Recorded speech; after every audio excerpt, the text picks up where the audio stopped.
जैसा कि आप लोगों ने देखा होगा, एक प्रोडक्ट आता है, वो कुछ टाइम के लिए 1 साल 1.5 साल के लिए मार्केट में रहता है और फिर वो अचानक से गायब हो जाता है या स्लोली स्लोली मार्केट से बाहर निकल जाता है। आप उस प्रोडक्ट को और नहीं देख पाते हो। ठीक है, ये जो फिनोमिना है ये हम लोग कवर करेंगे प्रोडक्ट लाइफ साइकिल में और देखेंगे कि एक प्रोडक्ट कैसे जन्म लेता है, वो कैसे अपने फेजेस को कंप्लीट करता है मार्केट में और ग्रेजुअली मार्केट से डिसअपेयर हो जाता है और हमें और वो प्रोडक्ट नहीं मिलता है।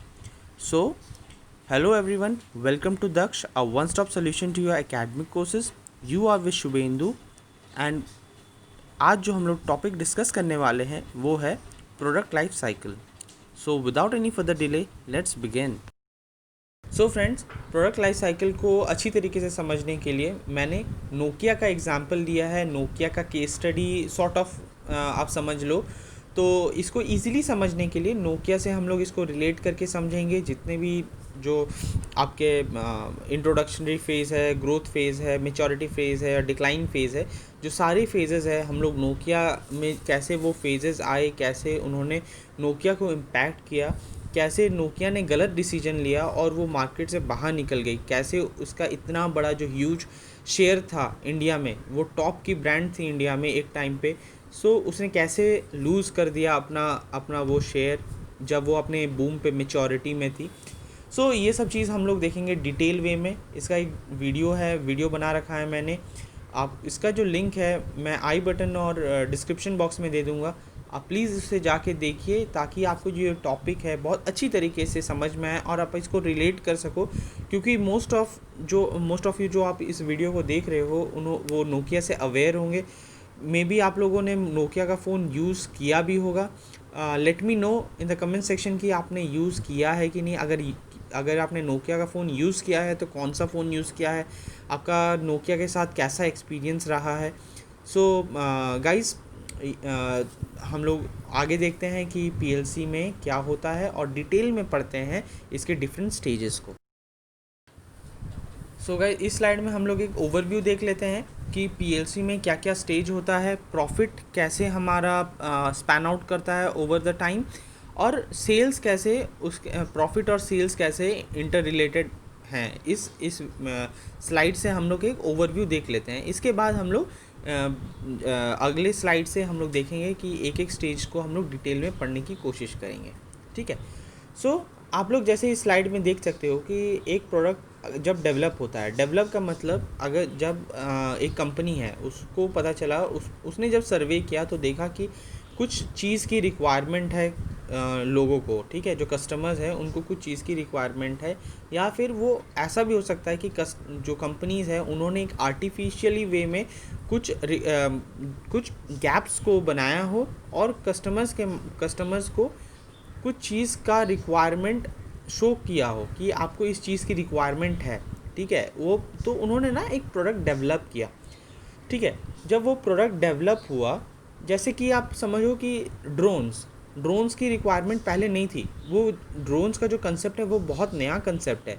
या फिर जो एआई रिलेटेड जो इक्विपमेंट्स है, जैसे आप बोलते हो कि जैसे जो अमेज़न डॉट हो गया, अमेज़न इको हो गया, गूगल का जो पॉडकास्ट है, या फिर गूगल का जो डॉट्स, गूगल का मुझे नहीं पता, उसे रिमेंबर नहीं हो रहा है उसको क्या बोलते हैं हम लोग। गूगल के जो डिवाइसेस आते हैं जिसमें आप बोलते हो और वो कमांड्स को फॉलो करके आपको आंसर करता है, इवन बहुत सारे फंक्शंस भी परफॉर्म करता है। ठीक है। सो जो ये प्रोडक्ट्स ना कंपनी के द्वारा आर्टिफिशियली क्रिएटेड है। ह्यूमंस को इसकी रिक्वायरमेंट उतनी ज़्यादा नहीं थी, बट कंपनी ने आपको बताया कि देखिए ये चीज़ इतना ज़्यादा कन्वीनियंस ला सकता है आपके लाइफ में। ठीक है, तो उनका ये क्रिएशन है। उन्होंने ये बताया ह्यूमंस को या कस्टमर्स को कि आप लोग ये प्रोडक्ट लीजिए और एंजॉय करिए। आपका जो लाइफ है, इतना बिजी लाइफ है, आप उसमें क्या कर सकते हो, लेटे लेटे आप कमांड दे के आप गाने सुन सकते हो। आप अपने जो घर का जो लाइट्स है उसे आप डिम कर सकते हो, बंद कर सकते हो। तो डिफरेंट फंक्शनैलिटीज़ आपको मिल सकता है। तो प्रोडक्ट का उन्होंने डेवलपमेंट किया। ठीक है, उन प्रोडक्ट का डेवलपमेंट करने के बाद उन्होंने मार्केट में उसे इंट्रोड्यूस किया। ठीक है, जब उन्होंने मार्केट में उसे इंट्रोड्यूस किया तो जो हमारा सेल्स है वो आस्ते आस्ते बढ़ना शुरू होगा। ऐसा नहीं है कि आपने आज ही प्रोडक्ट को मार्केट में लॉन्च कर दिया और वो आज से ही धड़ाधड़ धड़ाधड़ सेल हो रहा है, ऐसा नहीं होगा। क्योंकि वो प्रोडक्ट नया है मार्केट में, आपको बहुत ज़्यादा उसमें खर्च करने पड़ेंगे, आपको लोगों को बताना पड़ेगा, एडवर्टाइज़ करना पड़ेगा, आपको फ्रीबीज़ देना पड़ेगा। तो यहाँ पर जो आपका सेल्स है ना वो नेगेटिव जाएगा, यहाँ बहुत ज़्यादा आप खर्च कर रहे हो, ठीक है। एज अ कंपनी उस प्रोडक्ट में आप अभी भी बहुत ज़्यादा खर्च कर रहे हो, उस प्रोडक्ट को अभी भी परफेक्ट बनाने में, ठीक है, मार्केट कस्टमर तक पहुंचाने के लिए अभी भी उसमें आप खर्च कर रहे हो, ठीक है।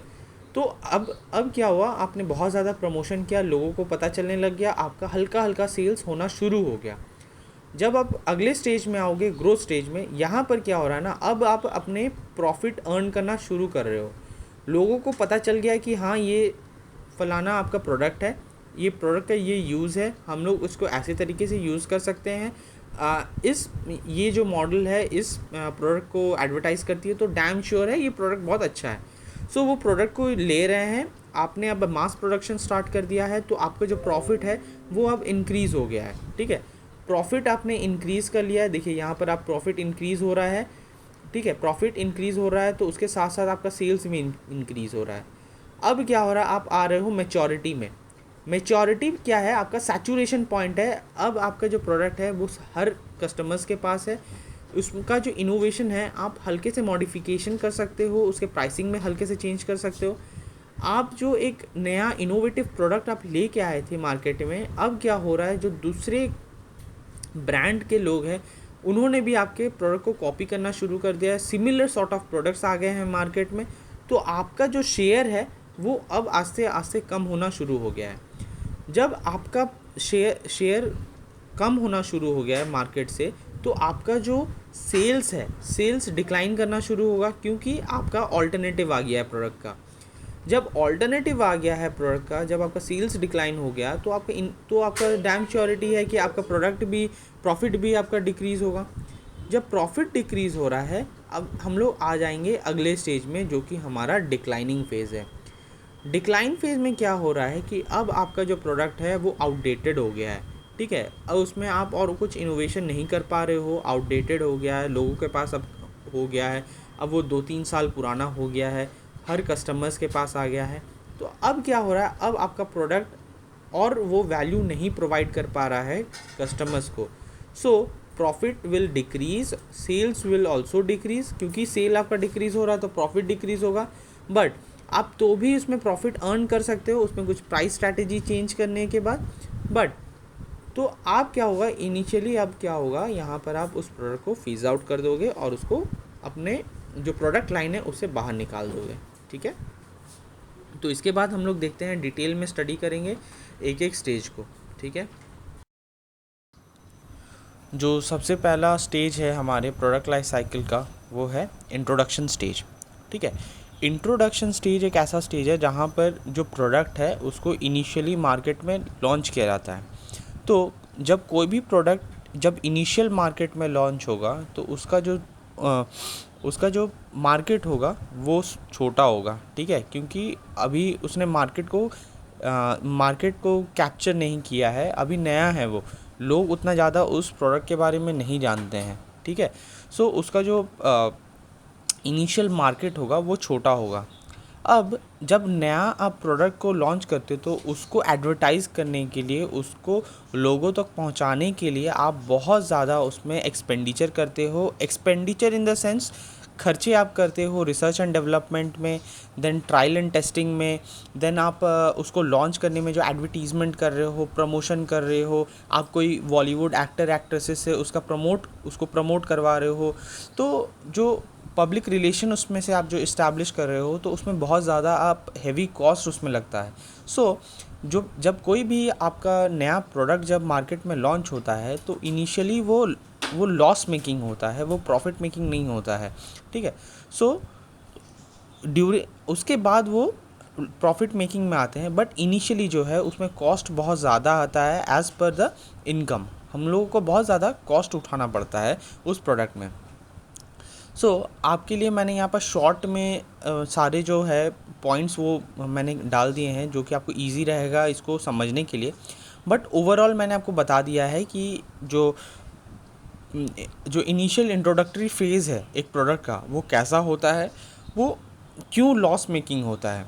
ठीक है, लॉस मेकिंग इसलिए होता है क्योंकि आपका जो प्रोडक्ट है उसमें आप बहुत ज़्यादा खर्च कर रहे हो, वो लोगों तक उसको पहुंचाने के लिए, उसका रीच बढ़ाने के लिए, उसके जो रिसर्च एंड डेवलपमेंट में आप बहुत ज़्यादा एक्सपेंडिचर कर रहे हो। तो जो जिस तरीके का जो आप एक्सपेंडिचर कर रहे हो उस हिसाब का आपको आपका सेल्स नहीं हो पा रहा है, उस तरीके का वो मार्केट को पेनिट्रेट नहीं कर रहा है, मार्केट लोगों तक पहुंच नहीं रहा है। ठीक है, सो इस वजह से जो आपकी इंट्रोडक्टरी फेज़ है बहुत ही इंपॉर्टेंट फेज़ है आपका, और इसमें क्या होता है वो सबसे ज़्यादा एक्सपेंसिव होता है। अब जो हमारा सेकंड जो फेज़ आता है प्रोडक्ट लाइफ साइकिल का वो है ग्रोथ स्टेज। जो इनिशियल हमने जो इंट्रोडक्टरी फेज़ में जो हमने चेंजेस किया, डेवलपमेंट किया, उसके बाद क्या है हमने अपना प्रोडक्शन को इंक्रीज़ कर दिया। ठीक है, जो ग्रोथ स्टेज है इसमें क्या हुआ कि प्रोडक्ट जो हमारा प्रोडक्ट है वो अब सेल्स करने लग गया है, ग्रोथ आने लग गया है उसके प्रोडक्ट में। ठीक है, जैसे ही सेल्स इंक्रीज़ होगा तो आपके जो प्रॉफिट है वो भी इंक्रीज़ होगा, क्योंकि ज़्यादा नंबर ऑफ़ जो प्रोडक्ट है वो बिक रहा है, तो प्रॉफिट भी उसके अकॉर्डिंग आप अर्न करने लगोगे। सो जैसे ही आप ज़्यादा नंबर ऑफ़ प्रोडक्ट बेच रहे हो तो आपका जो डिमांड है प्रोडक्ट का वो इंक्रीज़ होगा और आप मास स्केल प्रोडक्शन की ओर जाओगे। ठीक है, जब आप मास स्केल प्रोडक्शन की ओर जा रहे हो तो आप इकोनॉमी ऑफ स्केल अचीव करोगे। इकोनॉमी ऑफ स्केल का मतलब होता है आप कॉस्ट को सेव कर रहे हो अपने प्रोडक्शन को इंक्रीज़ करके। ठीक है, तो जब आप इकोनॉमी ऑफ स्केल अचीव कर रहे हो तो आपका प्रॉफिटेबिलिटी इंक्रीज़ हो रहा है, आपका बिजनेस ग्रो कर रहा है। ठीक है, जो आपका ओवरऑल प्रॉफिट है वो आपका इंक्रीज़ हो जा रहा है। तो इसमें आपको ये स्कोप मिल रहा है कि आप जो एक्सेस प्रॉफिट अर्न कर रहे हो, जो प्रॉफिट आपने अर्न किया है अपने प्रोडक्ट को सेल करके, आप उसमें से थोड़ा सा पार्ट और ज़्यादा इन्वेस्ट करो उस प्रोडक्ट में, आप उसके प्रमोशन में। ठीक है, तो आप जब उसका प्रॉफिट का थोड़ा सा पार्ट जब आप प्रमोशन में लगाओगे तो इससे क्या होगा, आपके प्रोडक्ट को और बूस्ट मिलेगा और वो प्रोडक्ट और लाइट अप होगा और ज़्यादा लोगों तक पहुंचेगा और लोग उसे और जानेंगे, और इस तरीके से आपका जो प्रोडक्ट है वो ग्रो करेगा, आपके प्रॉफिट्स जो है वो इम्प्रूव करेंगे। ठीक, अब जो अगला हमारा स्टेज है वो आता है हमारा मैच्योरिटी स्टेज। मैच्योरिटी स्टेज में क्या होता है, आपका जो प्रोडक्ट है वो पूरा मार्केट को कैप्चर कर चुका है और अपने पीक में है सेल्स के। ठीक है, लोगों को पूरा अवेयरनेस हो गया है आपके प्रोडक्ट के बारे में, लोग अब आपके प्रोडक्ट को परचेज़ कर रहे हैं और आपका जो सेल्स फिगर है वो अपने पीक पे है, आप सेल्स मैक्सिमम अर्न कर रहे हो। ये आपका पीक टाइम होता है बिज़नेस का कि आप उसको ना मेंटेन करना चाहते हो, आप वहाँ से शिफ्ट नहीं करना चाहते हो। जो लेवल आपने अचीव कर लिया है आप उसको, आपका जो मार्केट शेयर अपने प्रोडक्ट से आपने मेंटेन कर रखा है सेल्स के थ्रू, प्रमोशन के थ्रू, आप उसको रिटेन करना चाहोगे, आप उसको छोड़ना नहीं चाहोगे। ठीक है, और इसी टाइम क्या होता है, दूसरे लोग जो है आपके जो कंपटीटर्स है वो भी सिमिलर सॉर्ट ऑफ प्रोडक्ट्स को मार्केट में इंट्रोड्यूस करेंगे। आपको देख के ही वो similar sort of products market में इंट्रोड्यूस करेंगे और आपका जो मार्केट शेयर है उसको वो ग्रैब करने का कोशिश करेंगे। सो आपको अपने कम्पिटिटिव एडवांटेज को मेंटेन करने के लिए आप क्या करोगे, आप अपने प्रोडक्ट में कुछ चेंजेस करोगे, कुछ स्ट्रैटेजीज़ लाओगे। जैसे आप उसमें हो सकता है कुछ प्राइसिंग में चेंजेस लाओगे, हो सकता है उसमें कुछ फ्लेवर्स ऐड ऑन करोगे, कुछ मॉडिफिकेशन करोगे अपने प्रोडक्ट में, ताकि आपका जो मार्केट शेयर है वो रिटेन रहे और आपका जो यूएसपी है प्रोडक्ट के लिए वो आप मेंटेन करके रखोगे। मैच्योरिटी स्टेज में जो है वो बहुत ही इम्पॉर्टेंट है आपके प्रोडक्ट के लिए, क्योंकि यहाँ पर जो है अगर आपने अपने प्रोडक्ट को मॉडिफाई नहीं किया अपने कंपटीटर से, आपने अपना जो एडवांटेज गेन कर रखा है अगर आपने उसे लूज़ कर दिया तो आपका जो प्रोडक्ट है वो डिक्लाइनिंग फेज़ में आ जाएगा और वो मार्केट से बाहर निकल जाएगा। बट अगर आपने यहाँ मॉडिफाई कर लिया अपने प्रोडक्ट को और अडेप्ट कर लिया सिचुएशन के अकॉर्डिंग, तो आप और ज़्यादा देर तक इस पोजीशन को मेंटेन कर पाओगे, आपके जो प्रोडक्ट है उसको आप और मिल्क कर पाओगे, मतलब और ज़्यादा उस प्रोडक्ट से आप अर्न कर पाओगे। देखो, एक्चुअली होता ये है कि मैच्योरिटी स्टेज में ऑलरेडी आपके पास एक प्रोडक्ट होता है, ठीक है। अगर आप यहाँ पर आपका कोई कंपटीटर अगर वहाँ पर अगर आपके मार्केट शेयर को कैप्चर कर लेता है और आपका जो मार्केट बनाया हुआ मार्केट अगर वो लेके चल जाता है, तो आपको क्या करना पड़ेगा, फिर से एक नया प्रोडक्ट डेवलप करना पड़ेगा मार्केट के लिए और ऑडियंस के लिए, जो कि फिर से आपको एक नया होल्ड टुगेदर एक नया प्रोसेस बिल्टअप करना पड़ेगा। फिर आपको इंट्रोड्यूस करना पड़ेगा, बहुत ज़्यादा R&D करना पड़ेगा, फिर आप सर्वे करोगे, एडवर्टाइज़ करोगे। सो आप उससे यहाँ पर बेटर पोजीशन पे ये है कि ऑलरेडी आपने एक मार्केट को कैप्चर कर लिया है, आपके पास एक बहुत अच्छा मार्केट शेयर है, पॉपुलेशन बहुत अच्छा है जो कि आपके प्रोडक्ट को यूज़ कर रहा है।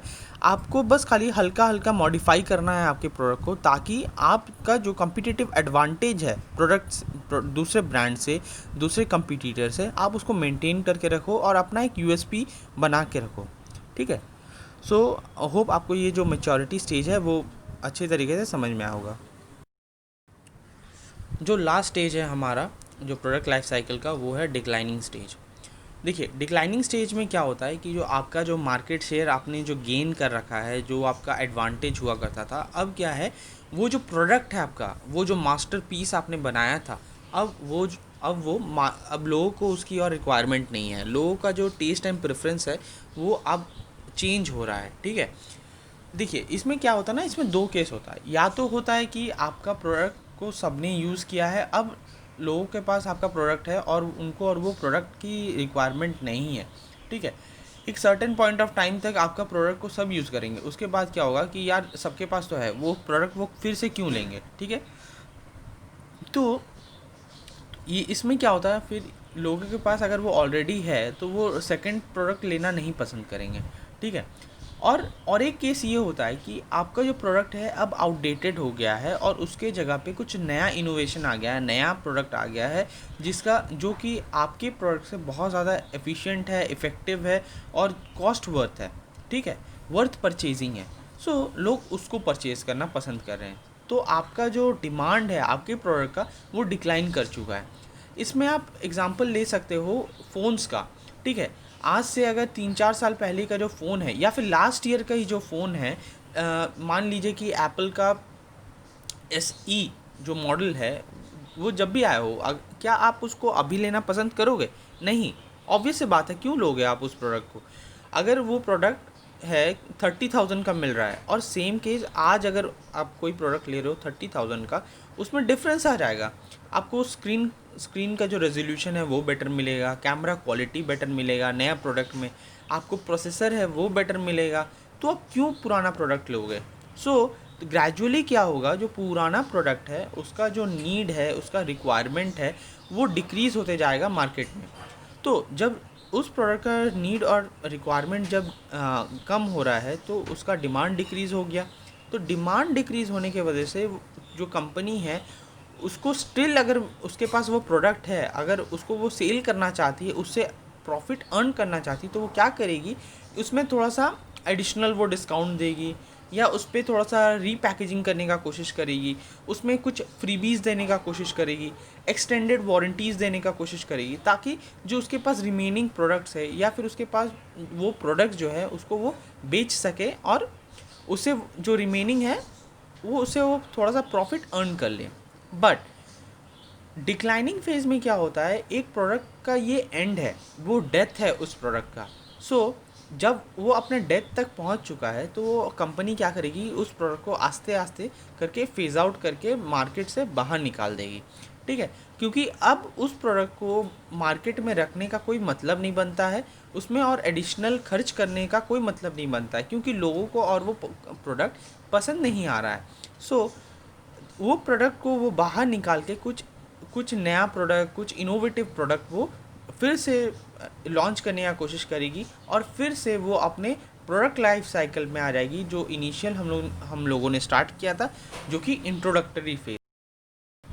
हमने जितना भी प्रोडक्ट लाइफ साइकिल के जो 4 स्टेजेस हैं उनको हमने अच्छी तरीके से कवर किया है। अब इस स्लाइड में आप देख सकते हो कि मैंने एक जो इमेज है उसे अटैच कर रखा है और इसमें आप पढ़ सकते हो और स्पेसिफिकली आप देख सकते हो कि सेल्स में किस स्टेज में क्या पोजीशन होता है। जैसे कि डिक्लाइन है, सेल्स जो आपका सेल्स का जो पोजीशन होगा डेवलपमेंटल स्टेज में वो लो रहता है, मतलब स्लो होगा, सेल्स नहीं होगा, लोगों को पता नहीं होगा आपके प्रोडक्ट के बारे में, तो वो सेल्स जो है वो स्लो होता है, ठीक है। देन वही चीज़ जब आपके सेल्स जो है आप जब डिक्लाइन में आओगे तो वो एकदम लो हो जाएगा, ना के बराबर होगा, क्योंकि आपका जो प्रोडक्ट है वो एकदम बेकार हो चुका है, मार्केट वालों को मतलब जो कस्टमर्स हैं उनको पसंद नहीं आ रहा है, तो वो उसका सेल्स एकदम डिक्लाइन हो गया, लो हो गया। वही चीज़ जब आप मेच्योरिटी में देख रहे हो, वही सेल्स जो है बहुत ज़्यादा सेल हो रहा है, ठीक है, लेवल आउट हो रहा है, मतलब उसमें कोई चेंजेस नहीं आ रहा है, वो अपने सेल्स को मेंटेन करके रख रहा है, और ग्रोथ स्टेज में वो हेविली सेल हो रहा है, बहुत ज़्यादा सेल हो रहा है, क्योंकि वो न्यू प्रोडक्ट है, लोगों को बहुत पसंद आ रहा है, आपके कंपटीशन का कोई है नहीं, तो आपने कुछ एक आउटस्टैंडिंग प्रोडक्ट बनाया है, एक अलग तरीका का प्रोडक्ट है, एक लेवल ही अलग है, उसमें इनोवेटिव आपने चीज़ें डाल रखी है, सो आपका जो ग्रोथ स्टेज में आपके प्रोडक्ट को बहुत ज़्यादा अच्छा रिस्पॉन्स मिल रहा है मार्केट से, और सेल्स आपके बूम कर रहे हैं, ठीक है। सो ऐसे करके मैंने सेल्स उसके बाद जो डिफरेंट एलिमेंट्स है, प्राइसिंग स्ट्रैटेजी है, मार्केटिंग हो गया, कंपटीशन हो गया, वैसे करके मैंने सेग्रीगेट कर रखा है, आप इसको पढ़िए, और होप ये बहुत इजी वर्ड्स में भी लिखा हुआ है, आपको ये अच्छी तरीके से समझ में आएगा, इसको मैंने डिटेल में आपको स्लाइड्स में भी समझाया है, बट आप इसको एक बार पढ़िए तो आपको रिकैपिचुलेट हो जाएगा सारा कुछ जितना भी मैंने आपको पहले पढ़ाया है। अगर तो भी आपको कुछ डाउट होता है तो आप मुझे कमेंट सेक्शन में बताइए, मैं उसको आपको कमेंट रिप्लाई करके आपका जो डाउट है उसे क्लैरिफाई कर दूंगा। सो आप इस स्लाइड में देख सकते हैं कि मैंने एक एडिशनल आपके लिए एक स्लाइड डाल रखा है, इमेज डाल रखा है, जिसमें हम एक कंपैरिजन कर रहे हैं कि जो सेल्स है ओवर द टाइम कैसे स्पैन कर रहा है, ठीक है।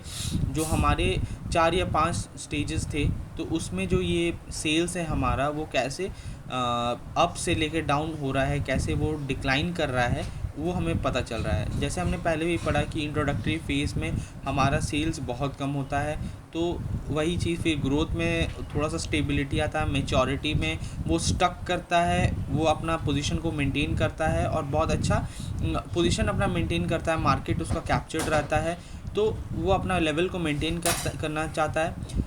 देन डिक्लाइनिंग फेज़ में क्या होता है, saturation point, and then saturation point कुछ नहीं होता है, वो मेच्योरिटी के अंदर ही आ जाता है, ठीक है।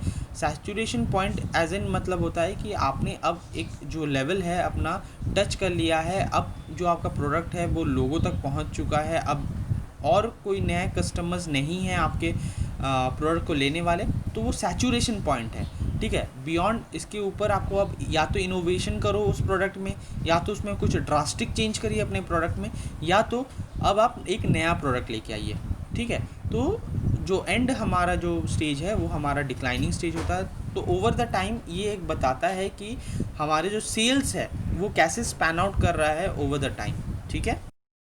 Thank you for watching this video. Do subscribe and press the bell icon to get the notification first. Stay tuned for my next class. For then, stay home, stay safe.